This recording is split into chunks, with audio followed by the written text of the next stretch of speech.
When we are first born, we are judged from the moment we come out. Are we pretty? Are we ugly? Do we look like our mother? Do we look like our father?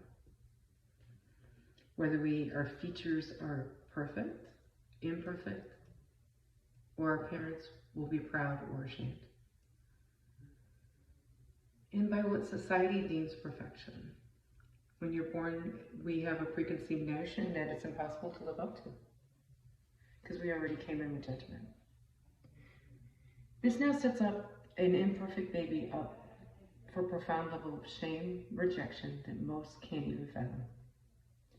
How about if your mentality isn't quite up to par and you are a slow learner, you're on the spectrum, or you're just socially awkward or emotionally delayed, or you just are sensitive. And this is not apparent at birth. It comes on later on. And the mother has her patience, or she does not. And what if she does not have patience? What if she just feels like she can't love you? This is something that's very hard to live up to. And then she tries, because it's frustrating, to just be a mom and do so many other things. And that's what sets us up for failure. Because life is a constant battle. Because we can't live up to the pressure that is actually set before us. Before we're even born. My baby's going to grow up to be a doctor. My baby's going to be so physically beautiful. What if they ain't? Or isn't and meant? Those born different are born with the odds already stacked against them. For we live in a world where everything is about mentality. We now have Facebook, where everybody has a facade of what is perfect. What these perfect families have, especially the ones you used to have the past with, and you're trying to show them up by having this perfect life, this storybook fairy tale. Now, these specially born people, differently abled, some are told that they'll never be able to write. They'll never be able to read. They'll never be able to catch up or even walk, speak, or have a normal lifestyle or even a career. Some give up and some keep striving. And these milestones are really difficult and they are making them far behind most neurotypicals do. Growing up in the baby boomer generation, or Generation X, or even being a millennial, we now have competition for the trophy of not being replaced by new technology, or a younger, prettier face. Someone who has better education, someone who knows the right people, or someone who's not irrelevant.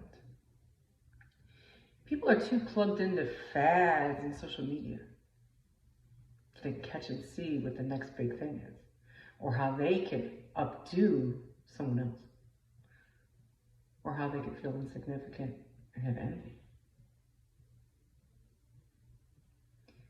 But so is big business. They are also plugged into these very things. How are you going to make their image for their business look better? Are you going to bring it down to the point where you shame me and I lose my celebrity clientele?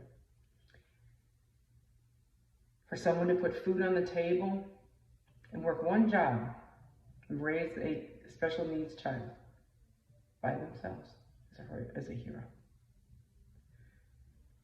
The pressure of being able to survive is what I believe is wrong with people today. And I know there's different ones every day that I have that I say with the pressure. The problem is because there are many levels and things that go unseen. See, I grew up in the 1980s, and life is life. We didn't have Facebook, we didn't have newspapers, we didn't have, once we read about something and it was no longer in the paper, we didn't hear about it again. We just had to go on memory, or maybe if it was mentioned again. But for children today, they are struggling with bullies that now have video cameras.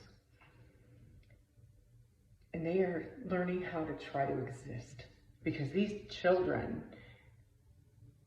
that think they're entitled because of where they came from, or they're being bullied or whatever, they can use this videotaping of this person and make fun of them and exploit them. And that is cruel.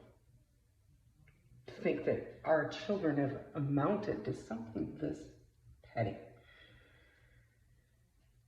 There's children out there killing themselves because of this. These children that have these delays are actually struggling with trying to actually figure out how to survive and not have Karen over here telling them how imperfect they are. Or Chad. I guess that's the male version.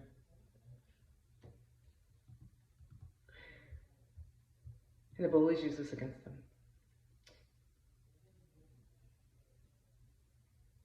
I thought it was hard to survive in the 1980s. When we had Dan Rather on the TV telling us the news of what was going on.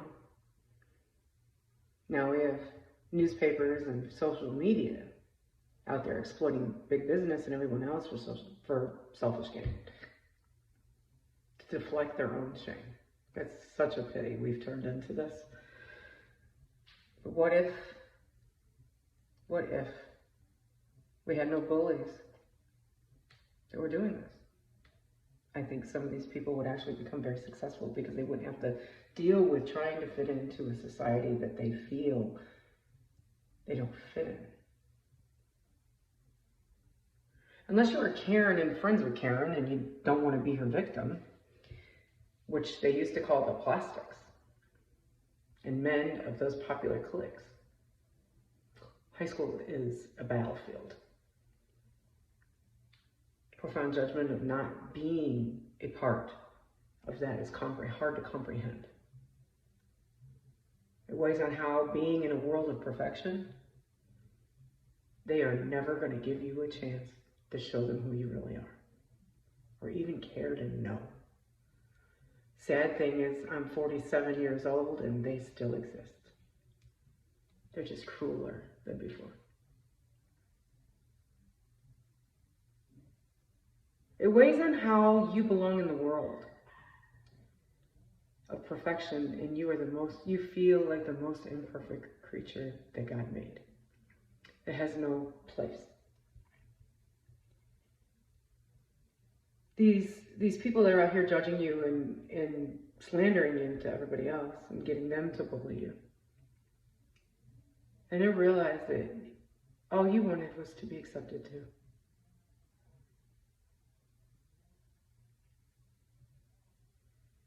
And that you would have been the bestest friend they ever had, or ally, the greatest writer they ever read, most loyal companion, and the best employee they ever hired.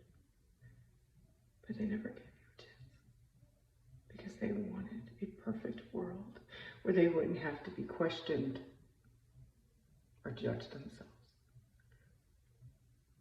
When you're born different, you're born in a world where you actually can deal with it better than somebody who lives in a glass house.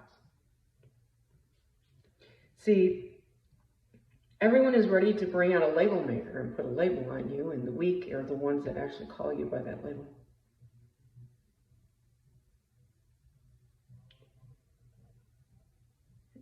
And that's the cruel society of today. They even do it to the presidential campaign. They do it to the politicians. They do it to everybody. So people don't have to take accountability for who they really are. But what would happen? What if we didn't do that? We could figure out how to fix our children in our country. How about if you have a global developmental delay that makes you stand out? It's written in your medical records, on your college applications you'll never get into. Because you can't do math. But you can write as if you had a PhD.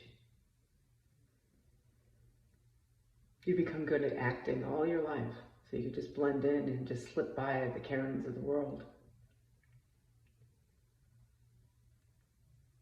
And the hardest part is passing on these delays to your kids and not knowing that you could have done that. And when you do, you watch the bullies reanimate right in front of you. Because humans are harsh. I am Valerie DiCosteco. I am global developmentally delayed. Mildly. I can write as if I attended Harvard, but I can't do algebra. And I couldn't read until I was 9 years old. Look at me now. I am not looking for pity. I'm looking for a job. And for one time to tell my naysayers, look at what I did, in spite of not being perfect.